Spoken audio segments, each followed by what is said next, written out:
A Course in Miracles, number 124, live video today. And just trying to kind of recap what I've been talking about lately and give you an example directly from my life of the example of the ego and its, trying to keep the separation and guilt.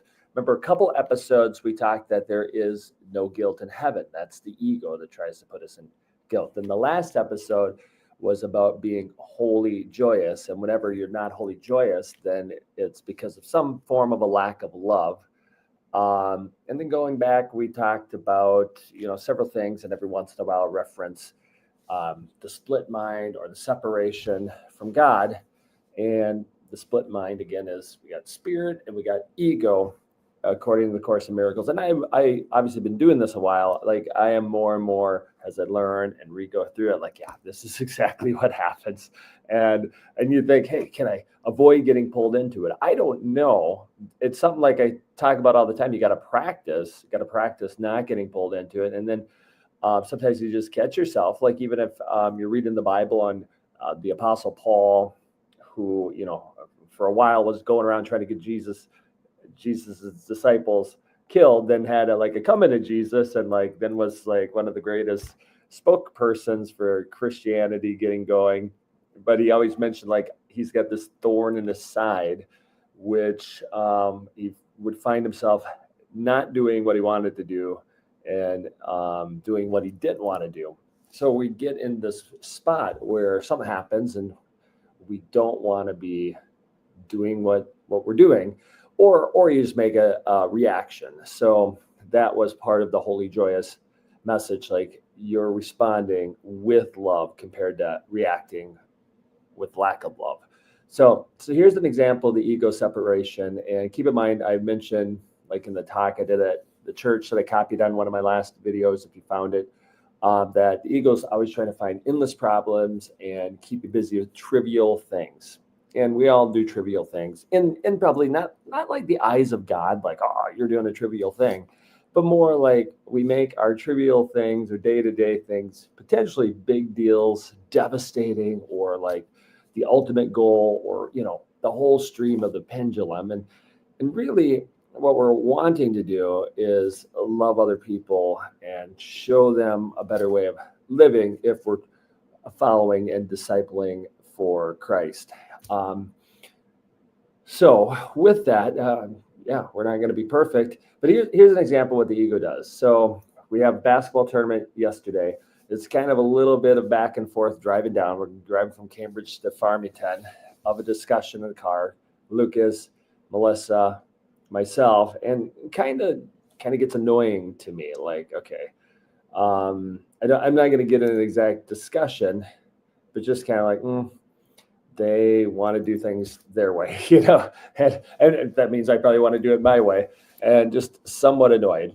And then we go out and we have a 3-game tournament, spring basketball. So not quite the same team I had during the winter, integrating a couple players, and we didn't play well the first game. Had a 10-point lead with a minute to go, and Lucas fouled out, and we somehow lost it overtime.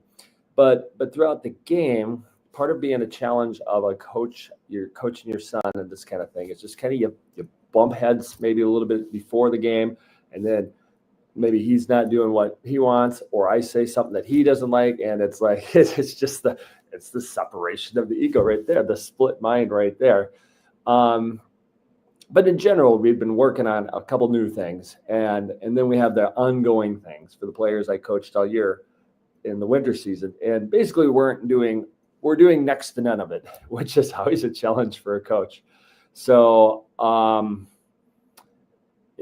not like I was ragingly mad at them or anything. It's just like, guys, we're not doing anything. Can we at least do this? And then it comes down like this, not to be derogatory to the other team. In theory, if we're doing what we're supposed to do, it's a 20-point win. But basketball can be a weird game. Like, before I was doing this video here, I was watching a little bit of, I think it's Tennessee and Houston, and Tennessee was getting just destroyed. That was kind of how we looked the second game. So I just mentioned the first game, we just got destroyed. And I'm like, this is the worst we've ever played ever. Like, I can never remember us playing as bad as that. And then I thought about it, and there was about 2 or 3 other times we played as bad, but literally we played our worst game that I've ever coached. And it can happen when you have that devastating loss where you blow a 10-point lead and then it just carried over to the next game.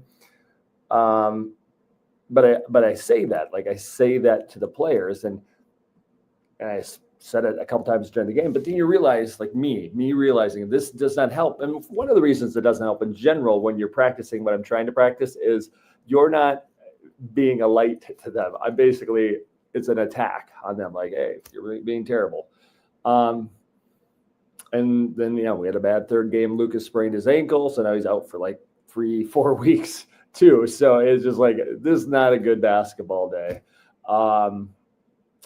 And then when the day's done or the basketball's done, and you reflect, well, what I could have done different, what should I need to do to improve in the drills? And that's how I am. I'm like, how do I make this work? How do I make this better? And it was kind of just depressing. It's like, man, this is just, ugh.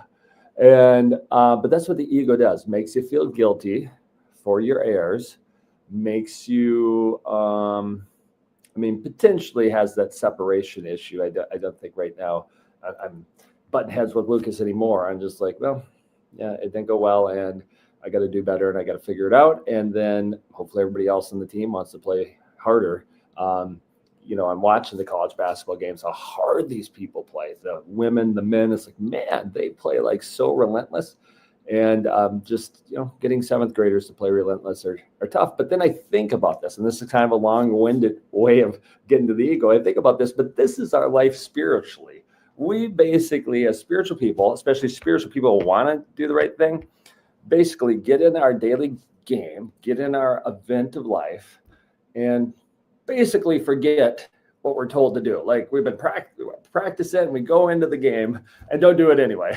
And that's what we do spiritually. That's the ego's job, like the trivial things that throw us off track, or like different things come up when we forget what we're supposed to be doing. So literally, it's like an example. Me coaching basketball is like God and Jesus trying to teach me to do the right things, and I don't do it that well. I mean, I know I've gotten better, but that's what the ego does. It tries to throw you way off, and makes a problem, makes you get anxious, makes you get distressed, makes you get depressed, and it's winning. It's winning in many areas: social media, political things online, sports, day-to-day work busyness, health issues. And we are letting something that's not real win and keep us down. And that's what it does.